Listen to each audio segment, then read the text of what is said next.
Someone asked actually, how to handle being vegan in an omnivorous household. What do you think?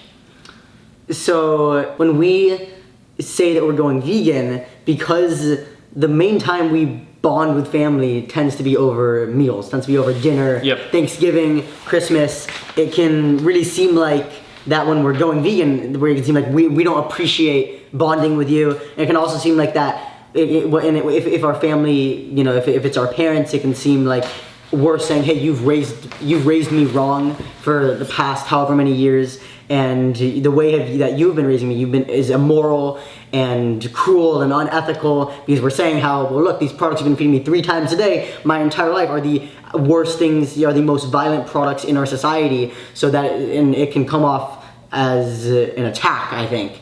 And also, I think that it can come across as it's when we just say we're going vegan and we're not going to eat your meals anymore, it can seem like, well, why are you doing this? So I think what it comes down to is understanding why it would happen, because it's in a way we're rejecting the values that our family has taught us. And also, I think it's really important to exactly define what you're doing. Say, hey, I'm gonna choose to, when I go to the grocery store, I'm gonna choose to buy the almond milk instead of the cow's milk. I'm gonna choose to buy extra guacamole at Chipotle in sofritas instead of sour cream and beef. And by doing that, I'm gonna prevent real life animals from suffering and dying, which is going off the values that you've taught me. I'm gonna better our planet. I'm gonna improve my health, and really defining exactly what you're doing and the exact steps that you'll be taking, rather than just saying, I'm gonna go vegan and you have to deal with that now. When I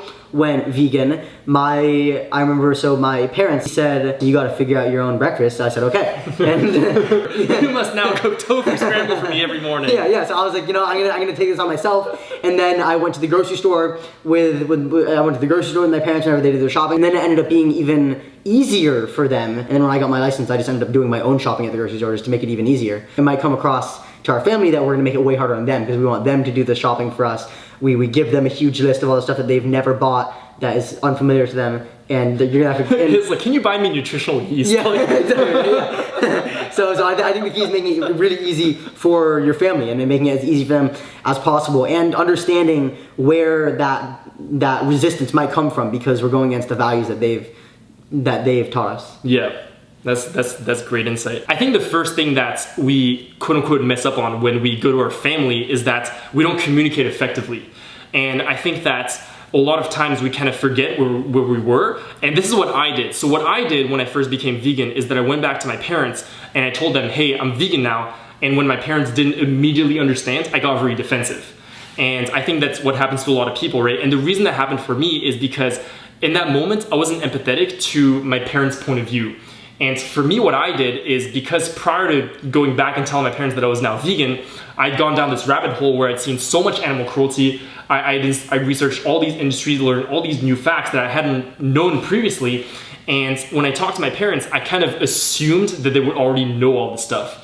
And that's where I think like I went wrong. And that's where I think also a lot of people potentially go wrong, is we're just not empathetic. And we say like, hey, I'm vegan. And when we're not immediately respected, we start to get defensive. And also because sometimes, you know, communication within families is not always the smoothest communication, or you don't always communicate the most effectively with your family. And I definitely understand that with my personal experience. And then the other thing is, I think that, so building off of that first, I think it's important to clearly communicate with your family and communicate with them in a way that they might understand. If you create a situation where it's very easy for them, where say you're like, I'm gonna be vegan now, but don't worry about it, I'm gonna cook all my food. I can even cook for you if you want. Or, you know, if you go to the grocery store together, then you don't have to think about it, because I'm gonna tell you exactly what you need to buy to make food for me. I'm gonna tell you exactly how to substitute whatever food they usually eat and make for me in order to make it vegan, and you make it extremely easy, and you don't make them feel bad about it. You can talk to them that, you know, if you don't make them feel bad about it, then I think that could be a real easy way to create peace within your household.